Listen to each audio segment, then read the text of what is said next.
नमस्कार दोस्तों, मेरा नाम है आशीष राठौर। एक बार फिर से आपका स्वागत है मेरे चैनल पर। अगर आज आप मेरे चैनल पे नए हैं, कंटेंट पसंद आए, सब्सक्राइब करना मत भूलिएगा। शुरू करते हैं आज की वीडियो। आज की वीडियो होने जा रही है इंडियन रेलवे के इंफ्रास्ट्रक्चर डेवलपमेंट के ऊपर, जिसके लिए बहुत बड़ा लोन इंडियन रेलवे को दिया गया है। वर्ल्ड बैंक ने अभी हाल ही में $245 मिलियन का लोन जो है उसकी मंजूरी दी है। और ये लोन आसानी से नहीं मिलता दोस्तों किसी भी कंट्री को। इंडियन रेलवे को पहले भी वर्ल्ड बैंक लोन देता आया है और बहुत ज़्यादा भरोसा है इंडिया के ऊपर वर्ल्ड बैंक को। और ये जो लोन मिला है, उन्होंने समर्थन करा है इंडियन रेलवेज के प्रयासों का। भाड़ा और लॉजिस्टिक्स इंफ्रा में आधुनिकीकरण जो भारत कर रहा है, उन प्रयासों का समर्थन करना चाहा है। $245 मिलियन लगभग 1917 करोड़ रुपए के आसपास बनता है दोस्तों रुपये में। इस पैसे का दोस्तों ज्यादा से ज्यादा प्रयोग रेल लॉजिस्टिक परियोजनाओं में होगा, जिससे कि रेल लॉजिस्टिक परियोजनाओं से दोस्तों रेल यातायात को और बढ़ावा मिलेगा लॉजिस्टिक्स के क्षेत्र में। इससे हर साल लाखों टन ग्रीन हाउस उत्सर्जन कम होगा। इलेक्ट्रिफिकेशन का प्रोजेक्ट की एक मैंने वीडियो बनाई थी दोस्तों हाल ही में। उसमें मैंने आपको बताया था किस तरीके से रेलवे में इलेक्ट्रिफिकेशन का जो इंफ्रास्ट्रक्चर डेवलप हो रहा है, उससे हम किस तरीके से CO2 का जो एमिशन है उसे कम कर सकते हैं आगे जाके। दोस्तों, भारतीय रेलवे दुनिया का चौथा सबसे बड़ा रेलवे नेटवर्क है। इसने मार्च 2020 को समाप्त होने वाले वित्तीय वर्ष में 1.2 बिलियन टन माल ढुलाई की थी। ये रिकॉर्ड माल ढुलाई थी उस टाइम पे, और उस टाइम कोरोना का इफेक्ट भी था।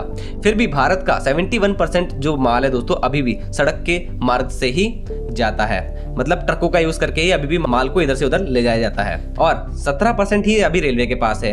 कहीं ना कहीं दोस्तों आने वाले सालों में रेलवे इसे बढ़ाने की कोशिश कर रहा है। क्या आप जानते हैं दोस्तों, 2017-18 तक भारतीय रेलवे की माल ढुलाई में 32% तक की हिस्सेदारी थी, जो अब घटकर लगभग 17% तक आ चुकी है। और एक दशक पहले दोस्तों 52% हुआ करती थी। कहीं ना कहीं कंपनीज का इंडियन रेलवे के ऊपर भरोसा घटा, तभी तो ये जो उनका मार्केट शेयर है वो घटा फ्रेट के क्षेत्र में। तो अब इसको आने वाले सालों में 25% और फिर 30% तक ले जाने की कोशिश करना चाहता है इंडियन रेलवे।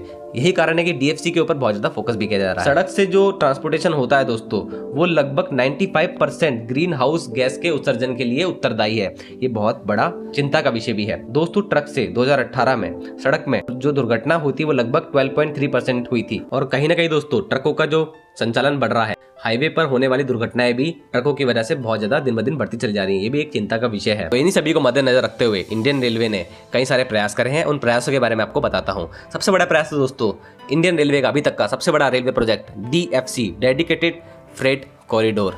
आप लोग डेली बेसिस पे इसकी अपडेट मेरे चैनल पे पा सकते हैं। WDFC और EDFC इनके ऊपर अभी फिलहाल काम चल रहा है। आप इनका डिस्क्रिप्शन में लिंक भी पा सकते हैं, क्या है ये, और इनकी पूरी जानकारी ले लीजिएगा।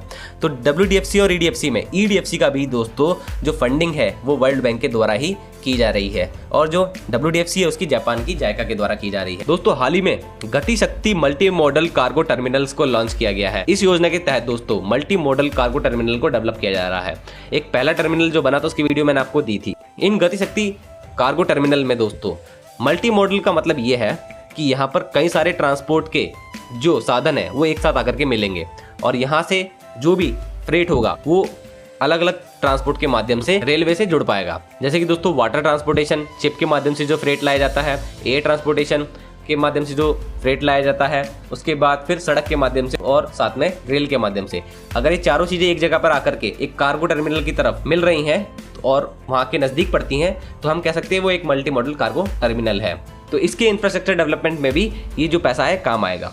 दोस्तों हाल ही में इंडियन रेलवे ने फ्रेट के क्षेत्र में और ज़्यादा पारदर्शिता लाने के लिए अपने फ्रेट के जो पोर्टल है, जहाँ पर जाकर के कोई भी कस्टमर अपना जो फ्रेट की ढुलाई कराना चाहता है बुक कर सकता है बहुत आसानी से। बहुत ही अच्छी वेबसाइट वो बनाई है उन्होंने। इम्प्रूव करा है फ्रेट सर्विसेज को वहाँ पे। तो इसको कहते हैं दोस्तों freight business development portal Indian railway का। इसके बारे में भी मैंने आपको बहुत पहले जानकारी दी थी। अगर आप भी इंडियन रेलवे के साथ पार्टनरशिप करना चाहते हैं तो जरूर से इस पोर्टल पे जाकर के चेकआउट करना। दोस्तों न्यू जनरेशन पार्सल कोचेस को बनाया जा रहा है। अब वो LHB-फाइड भी हो रहे हैं।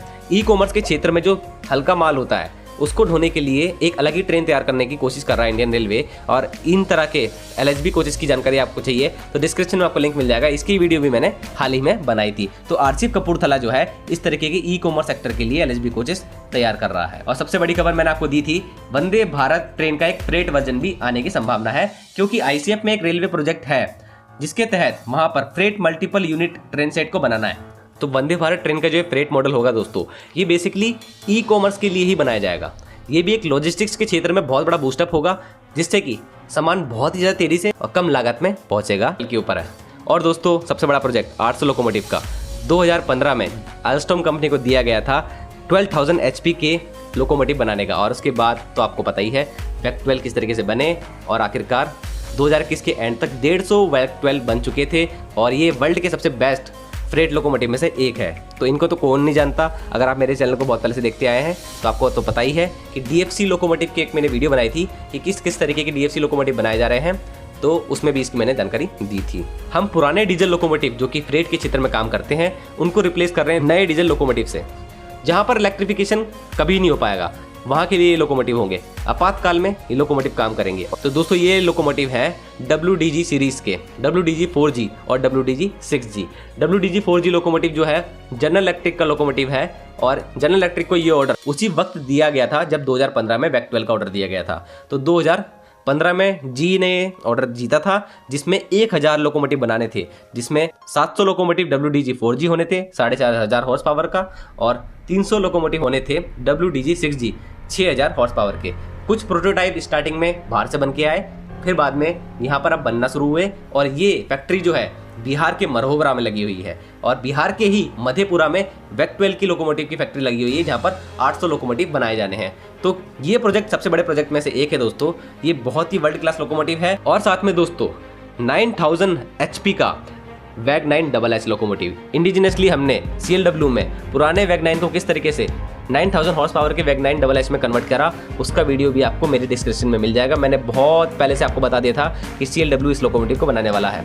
ये हमारे देश का दूसरा सबसे ताकतवर फ्रेट लोकोमोटिव है दोस्तों और अब इंडिजिनसली इसका प्रोडक्शन शुरू हो गया है। हमारे देश की 7th प्रोडक्शन यूनिट जो बनने जा रही है दाहोद वर्कशॉप उसमें, और इसका प्रोडक्शन जल्दी ही स्टार्ट होगा क्योंकि इस वर्कशॉप को अब बहुत जल्दी प्रोडक्शन यूनिट में कन्वर्ट करने का कार्य भी चल रहा है करंटली। दोस्तों किसान रेल, इसके बारे में भी आपको बताना चाहूंगा, ये भी इसी का एक पार्ट मान सकते हैं आप। किसानों के लिए किसान रेल का जब पहले प्रोटोटाइप लॉन्च किया गया था 7 अगस्त 2020 को पहली किसान रेल को चलाया गया था और ये किसान रेल अब तक चल रही हैं और ये सफल रही हैं। इनका जो पायलट प्रोजेक्ट चल रहा वो सफल रहा। उसके बाद अब तक बहुत सारी किसान रेल चलाई जा चुकी हैं जिससे कि कहीं ना कहीं किसानों का जो ट्रांसपोर्टेशन है उसका खर्चा बच रहा है। वर्ल्ड बैंक का जो ये पैसा है इन सभी स्कीम्स में बहुत तेजी से जाएगा, तो इनका जो काम है बहुत तेजी से आगे बढ़ेगा क्योंकि हर वक्त गवर्नमेंट के पास उतना पैसा नहीं रहता कि वो रेलवे को ही सारा पैसा दे दे। लेकिन रेलवे को अगर इस तरीके के टाइम पर लोन मिलते रहेंगे तो वो अपने प्रोजेक्ट को बहुत तेजी से चला पाएगा और इंडियन रेलवे एक बहुत ही भरोसेमंद कस्टमर हो सकता है वर्ल्ड बैंक के लिए। यही कारण है वर्ल्ड बैंक इंडियन रेलवे के ऊपर